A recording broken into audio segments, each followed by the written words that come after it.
America Vietnam से लेकर Syria तक में अपने मिशन में नाकाम रहा। दुनिया की सबसे शक्तिशाली सेना 1942 के बाद 5 प्रमुख युद्ध में जीत हासिल नहीं कर सकी। अब प्रश्न है क्यों?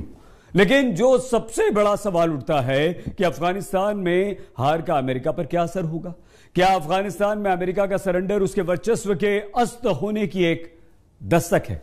अमेरिका बेआबरू होकर अफगानिस्तान से क्या निकला, तालिबान बेरहमी पर उतर आया। ये तालिबानी क्रूरता का वीडियो है जिसमें तालिबान ने कथित अमेरिकी मुखबिर को हेलीकॉप्टर से लटका दिया। तालिबान ने इस कोहराम के लिए अमेरिकी हेलीकॉप्टर ब्लैक हॉक का ही इस्तेमाल किया।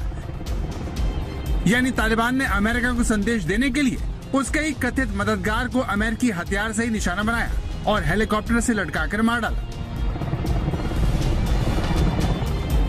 अमेरिका ने 31 अगस्त तक किसी भी हाल में अफगानिस्तान छोड़ने का वादा किया था, जिसे उसने 24 घंटे पहले पूरा कर दिया।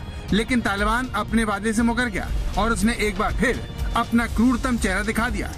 तालिबान ने कहा कि वो हिंसा का रास्ता छोड़ेगा, लेकिन आप खुद देख सकते हैं कि किस तरह अमेरिकी सेना के कथित मददगार को तालिबानियों ने हेलीकॉप्टर से लटकाकर मार डाला और उसका बाकायदा प्रदर्शन भी किया। सवाल यह है कि अफगानिस्तान की हार का अमेरिका पर असर क्या होगा? अमेरिका की सुपर पावर वाली छवि इस सबसे कितनी प्रभावित होगी? क्योंकि तालिबान ने जिस तरह से अमेरिकी वापसी का जश्न मनाया, अमेरिका के जाते ही काबुल एयरपोर्ट पर कब्जा किया, उसके हथियारों को अपने कंट्रोल में लिया, उसने अमेरिकी छवि को गहरी चोट पहुंचाई है। अमेरिकी रक्षा विभाग ने एक तस्वीर जारी की और दुनिया को अफगानिस्तान छोड़ने वाले आखिरी अमेरिकी सैनिक से मिलवाया।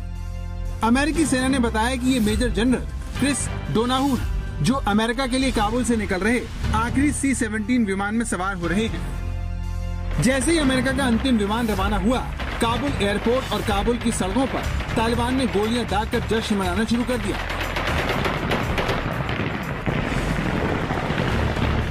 20 साल पहले अमेरिका भले ही अल-कायदा के खात्मे के लिए अफगानिस्तान आया हो, लेकिन ये बात किसी से छिपी नहीं है कि उसका असल मकसद सेंट्रल एशिया में चीन और रूस के दखल पर लगाम लगाना था, लेकिन वो अपने मकसद में नाकाम रहा। चीन, रूस, पाकिस्तान के साथ मिलकर अफगानिस्तान में पैठ बढ़ाने के लिए तालिबान के साथ एक हो गए हैं, जिसका सीधा फायदा चीन को मिलेगा। चीन की नजर अफगानिस्तान की खनिज संपदा पर है, जिसके लिए वो तालिबान को मान्यता दे चुका है, तालिबान के नेताओं से मिल चुका है और अब खुलकर तालिबान की तरफदारी करना भी शुरू कर दिया है। चीन ने अमेरिका को तालिबान की मदद करने की नसीहत दी। चीनी विदेश मंत्री ने अमेरिकी विदेश मंत्री से फोन पर बात की और कहा कि अफगानिस्तान की पूरी स्थिति बदल गई है। ऐसे में सभी पक्षों का तालिबान से संपर्क करना और इसे सक्रिय रूप से राह दिखाना आवश्यक हो गया है। चीन यही नहीं रुका और उसने अमेरिका को आतंकवाद और हिंसा से लड़ने में अफगानिस्तान की मदद के लिए कदम उठाने की नसीहत भी दी। लेकिन जो तालिबान दुनिया में आतंक का पर्याय हो, उस पर चीन की तरफ से एक भी शब्द नहीं कहा गया। चीन को ये ताकत अमेरिकी कमजोरी की वजह से मिली, जो तालिबान की ताकत भांपने में नाकाम रहा। इसी बात पर जो बाइडेन घर में ही गिर गए हैं। It's a terrible time for our country. I don't think in all of the years our country has ever been so humiliated. I don't know, would you call it a military defeat or a psychological defeat? There's never been anything like what's happened here. And that's not what it's all about. It's a great thing that we're getting out, but nobody has ever handled a withdrawal worse than Joe Biden. This is the greatest embarrassment, I believe, in the history of our country. Kabul में जिस तरह से खुफिया एजेंसियों की चेतावनी के बावजूद आतंकवादी हमला हुआ और अमेरिकी सैनिक मारे गए, उसने अमेरिकी सेना पर एक बार फिर सवालिया निशान लगा दिया है।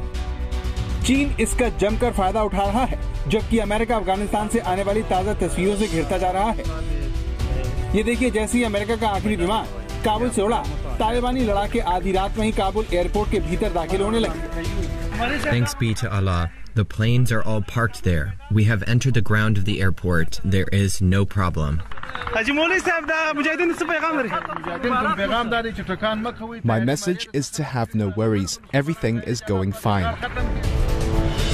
अब तालिबानी बद्री 313 फोर्स के कमांडो को आप काबुल एयरपोर्ट के हैंगर में दाखिल होते हुए देख सकते हैं, जो वहां खड़े चिनूक हेलीकॉप्टर को नजदीक से देखने लगे। We're here right now with the Taliban as they enter into what was only minutes ago was an American-controlled portion of the military airport. Now they're taking over. America की सबसे ज्यादा आलोचना इन तस्वीरों की वजह से हो रही है, जिसमें काबुल एयरपोर्ट पर खड़े हेलीकॉप्टर अब तालिबान के हाथ में चले गए हैं। अमेरिका यहाँ अपनी दर्जनों फौजी गाड़ियां भी छोड़ गया है। अब इन पर तालिबान ने कब्जा कर लिया है।